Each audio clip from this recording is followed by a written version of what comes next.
Flat foot ये बहुत ही common problem है जो बड़ों में भी होती है और बच्चों में भी होती है। आज के वीडियो में हम बच्चों के अंदर होने वाली फ्लैट फुट की प्रॉब्लम के बारे में बात करेंगे, जो बाद में बड़े होने तक भी हो सकती है। फ्लैट फुट का मतलब होता है साधारण भाषा में कि फुट का जो अंदर का हिस्सा होता है नॉर्मली वो उठा हुआ होता है। उस पे वेट बियरिंग नहीं होती है, वो स्प्रिंग की तरह एक आर्च बनी हुई होती है और उस पे वेट बियरिंग नहीं होती है। पर जिन लोगों का फुट फ्लैट होता है उसमें वो हिस्सा दबा हुआ होता है, कंप्रेस होता है।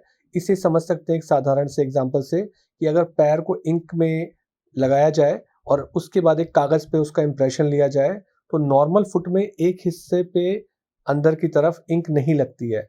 वो उस आर्च की वजह से नहीं लगती है जो आर्च उठी हुई होती है। और फ्लैट फुट वाले लोगों के अंदर वो पूरे के पूरे फुट का इम्प्रेशन आता है। तो इस प्रकार से हमें पता लग जाता है। तो फ्लैट फुट वालों के अंदर जब पूरा का पूरा फुट पे प्रेशर पड़ता है, तो उसमें एड़ी भी थोड़ी बाहर की तरफ मुड़ जाती है, जिसको हम बोलते हैं हील के अंदर वेल्गस है। वेल्गस का मतलब हील जो है वो बाहर की तरफ मुड़ी हुई दिखती है। तो ये जो चीज़ होती है ये छोटे बच्चों में हो सकती है पैदाइशी, उससे थोड़े बड़े बच्चों में और एडल्ट्स के अंदर भी होती है। आज के वीडियो में हम सिर्फ बच्चों के अंदर होने वाली प्रॉब्लम के बारे में बात करेंगे। तो सबसे पहले बच्चों को तो ये पता नहीं लगता कि उनका फ्लैट फीट होता है और उसमें एक इंटरेस्टिंग बात ये होती है कि नॉर्मली जो फ्लैट फुट होता है ज़्यादातर बच्चों में 1 डेढ़ साल की उम्र तक सबके अंदर होता है। जब वो चलना शुरू करता है तब फुट के अंदर मसल डेवलप होती हैं और तब ये आर्च डेवलप होना शुरू होती है। इवन 4 साल से 10 साल की एज तक भी अगर फुट फ्लैट रहता है, तो कोई परेशानी की बात नहीं होती है और जैसे-जैसे बच्चा बड़ा होता जाता है, धीरे-धीरे फुट के अंदर चलते-चलते आर्चेज़ डेवलप हो जाती हैं। फिर भी अगर नहीं है, तो एक टेस्ट होता है जिसे हम जैक्स टेस्ट बोलते हैं, जिसमें पैर के अंगूठे को पकड़ के ऊपर की तरफ खींचा जाता है और हम देखते हैं कि अगर उसकी वजह से वहाँ पे मीडियल साइड में जो अंदर की तरफ फुट में आर्च डेवलप हो जाती है, इसका मतलब ये पूरी तरीके से फ्लैट फुट नहीं है, फ्लेक्सिबल है। यानी कि जब ये पंजों पे खड़ा होगा इंसान अपने टिप टो खड़ा होगा, तो इसके आर्च डेवलप हो जाती हैं। खाली वेट डालने पे ही इसकी आर्च नहीं बन पाती हैं। तो ये इनमें डरने की बात नहीं होती है। फैमिलीज़ में भी देखा जाता है, कुछ लोगों के जोड़ बहुत लचीले होते हैं, तो जब वो पैर पे वज़न डालते हैं तो पूरा पैर फैल जाता है जिसकी वज़ह से वो फ्लैट फुट की तरह दिखता है। तो इस वाले फ्लैट फुट में बहुत घबराने और परेशानी की बात नहीं होती है, लगभग नॉर्मल ही होता है। दूसरे प्रकार का फ्लैट फुट होता है रिजिड फ्लैट फुट। यहाँ पे जब पैर के अंगूठे को आप ऊपर की तरफ खींचेंगे तो वो करेक्ट नहीं हो पाएगा। इनमें कुछ बहुत ही रेयर कंडीशन होती है, जैसे एक कंडीशन का नाम होता है कंजेनाइटल वर्टिकल टैलस। इसके अंदर तो पूरा का पूरा फुट में जो आर्च है वो अपोजिट डायरेक्शन में दिखती है, यानी कि जैसे नॉर्मल फुट में होता है उससे जस्ट अपोजिट एक टिश्यू निकला हुआ दिखेगा फुट के अंदर से बाहर की तरफ। ये बहुत छोटे बच्चों में देखा जाता है, बहुत रेयर है। ज़्यादातर केसेस में 2-3 सिचुएशंस होती हैं। पहली सिचुएशन होती है जो फुट की बोन है वो आपस में चिपकी हुई हो, जिसे हम बोलते हैं टार्सल कोएलिशन। तो ये जो बोन चिपकी हुई होती है उनके अंदर फ्लैट फुट होता है। दूसरा, अगर कोई इन्फेक्शन या कोई इन्फ्लेमेटरी बीमारी है, गठिया-बाई की बीमारी बच्चों में भी होती है, या कोई इन्फेक्शन हो जाए पैर के अंदर, वहाँ भी फ्लैट फुट हो सकता है। या कोई नसों की बीमारी है, नर्व्स की बीमारी है, जिसके अंदर भी फ्लैट फुट हो सकता है। वहीं कुछ और सिचुएशंस होती हैं, जैसे हमारे फुट में पीछे की तरफ एक बहुत स्ट्रॉन्ग लिगामेंट होता है, जिसको हम बोलते हैं टेंडो एक्किलिस। अगर टेंडो एक्किलिस का लिगामेंट शॉर्ट है, छोटा है और टाइट है, तो उसके अंदर देखने पे ऐसा लगेगा कि इनको फ्लैट फुट है, क्योंकि जब भी वो इंसान पूरी एड़ी टिकाएगा, तो उसकी एड़ी बाहर की तरफ चली जाएगी, जिससे कि जो हिस्सा फ्लैट फुट वाला होता है, वो नीचे की तरफ दबेगा, यानी कि ये फ्लैट फुट की तरह दिखेगा। पर कारण फुट में नहीं है, कारण जो है, जो फुट के ऊपर मसल होती है, टेंडो एक्किलिस टेंडन होता है, उसके अंदर होता है। ऐसे ही कुछ लोगों के कूल्हे में या पैर में ऐसी दिक्कत होती है कि उनका पैर चार्ली चैपलिन की तरह पड़ता है नेचुरली, बिकॉज़ ऑफ कोई कंडीशन की वजह से। तो उनके अंदर भी फ्लैट फुट की बीमारी नहीं है, पर जैसा उनका पैर पड़ता है, तिरछा पैर पड़ता है चार्ली चैपलिन की तरह, तो उस वजह से उनका फ्लैट फुट दिखता है। अब जब पेशेंट ऐसे डॉक्टर्स के पास आते हैं, हम उनको प्रॉपर्ली एसेस करते हैं, देखते हैं उनकी फैमिली हिस्ट्री तो नहीं है, उन्हें खड़ा करके देखते हैं पीछे से। तो पीछे से एड़ी देखते हैं, तो जो टेंडो एक्किलिस का लिगामेंट आ रहा होता है, टेंडन आ रहा होता है, उसकी पोजीशन चेक की जाती है। क्या वो बिल्कुल सीधा आ रहा है, न्यूट्रल है, या वो थोड़ा बाहर की तरफ टिल्टेड है, जिसे हम वेल्गस बोलते हैं। फिर उनको हम पंजे पे खड़े होने के लिए बोलते हैं। तो उसमें अगर जिनका फ्लैट फुट होता है उनका करेक्शन नहीं हो पाता है। अगर टिप टो खड़े होने पे एड़ी अंदर की तरफ घूम जाती है, इसका मतलब ये फ्लेक्सिबल टाइप का फ्लैट फुट है, ये इतना खराब नहीं है, रिजिड नहीं है। और जो जॉइंट है जिसकी वजह से ये फ्लैट हो जाता है, सब टेलर जॉइंट बोलते हैं, तो सब टेलर जॉइंट घूम जाता है खड़े होने पे पंजे पे, तो इसको हम अच्छा मानते हैं। साथ ही साथ एग्जामिनेशन में हम देखते हैं कि कहीं टेंडरनेस तो नहीं है, दबाने पे पेन तो नहीं हो रहा है, उससे हमें किसी इन्फेक्शन का कारण पता लग जाता है या कोई गठियाबाई की बीमारी तो नहीं है जिसकी वजह से टेंडन इरिटेट हो रहे हैं और फुट इरिटेट होके फ्लैट फुट बन जा रहा है। ये रेयरली होता है पर इसको चेक किया जाता है। साथ ही एंकल जॉइंट पे मूवमेंट देखे जाते हैं, एंकल जॉइंट के नीचे जो सब टैलर जॉइंट होता है वहाँ मूवमेंट चेक किए जाते हैं।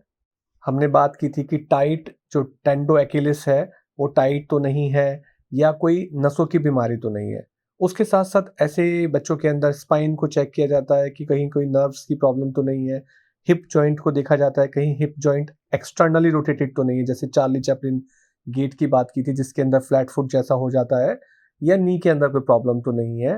तो उसके साथ साथ जॉइंट की फ्लेक्सिबिलिटी देखी जाती है। जो मैंने बताया था कि बहुत सारे लोग ऐसे होते हैं जिनके जॉइंट बहुत लचीले होते हैं, हाइपर मोबाइल होते हैं, उनके अंदर नॉर्मल फुट भी फ्लैट फुट की तरह दिखता है। अब बात करते हैं रियल जो बीमारी बच्चों के अंदर देखी जाती है, उसे हम बोलते हैं पेरोनियल स्पास्टिक फुट या टार्सल कोएलिशन। पैर के अंदर जो बड़ी बोन्स होती है उनको हम टार्सल बोन बोलते हैं। तो जो बड़े बच्चे होते हैं कई बार देखते हैं जैसे जैसे वो बड़े होते जाते हैं उनकी फ्लैट फुट के अंदर पेन होना शुरू हो जाता है, और वो फ्लैट फुट पंजे पे खड़े होने के अंदर उसमें आर्च जो होती हैं वो नहीं बनती हैं, जो कि पहले बन जाती थी।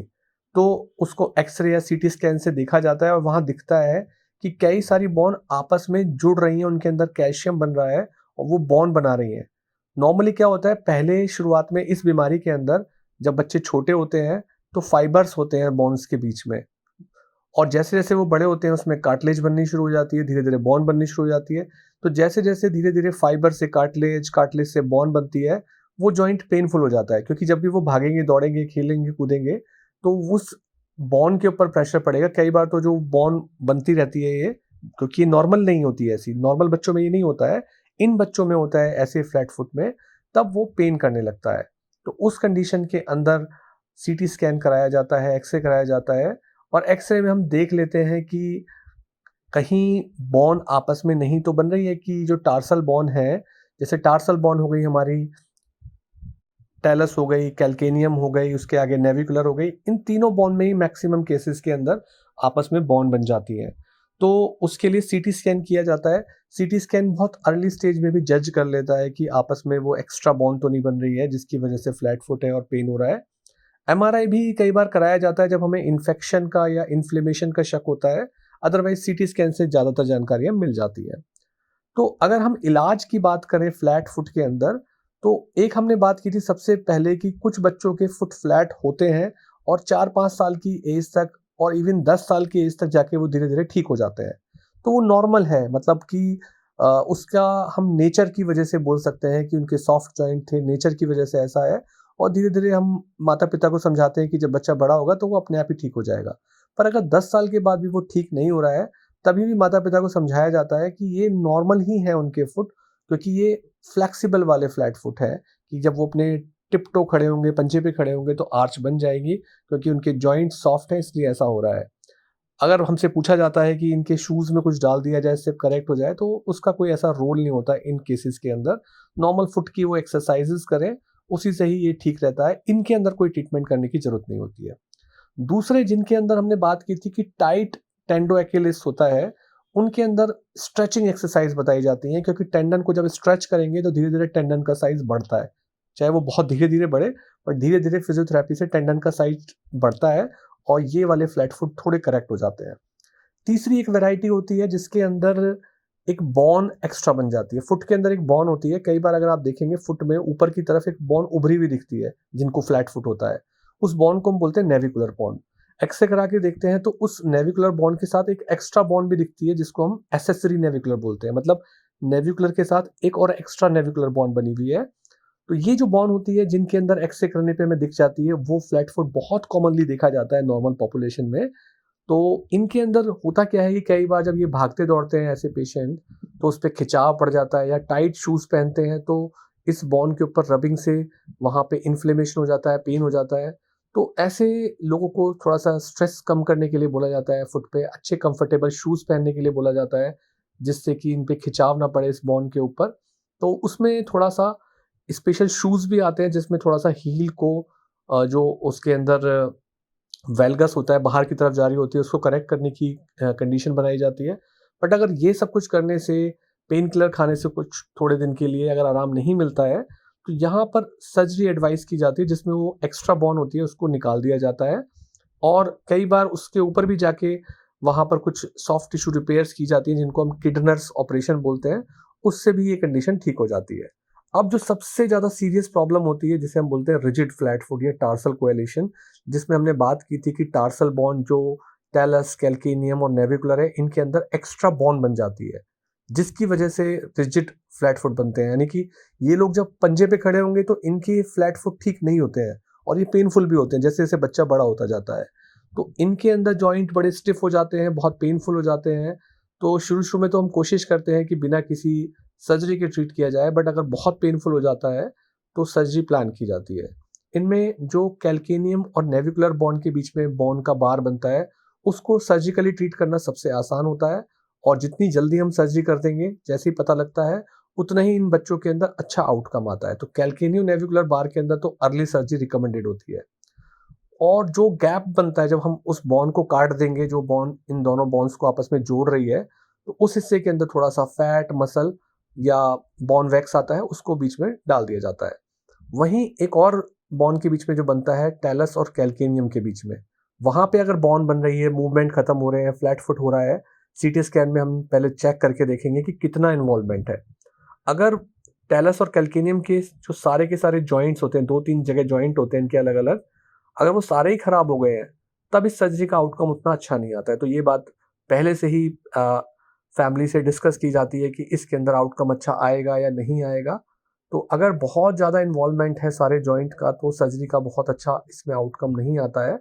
वहाँ पर कोशिश की जाती है या तो जो फुट का आउटर साइड जिसे हम लैटरल कॉलम बोलते हैं, उसकी सर्जरी करके लैटरल की लेंथनिंग कर दी जाए, ताकि जो हील का वेल्गस है वो ठीक हो जाए, या जॉइंट को फिक्स कर दिया जाए, मतलब जॉइंट को आपस में फिक्स ही कर दिया जाए ताकि पेन ना हो, जिसे हम सबटालर आर्थोडोसिस बोलते हैं।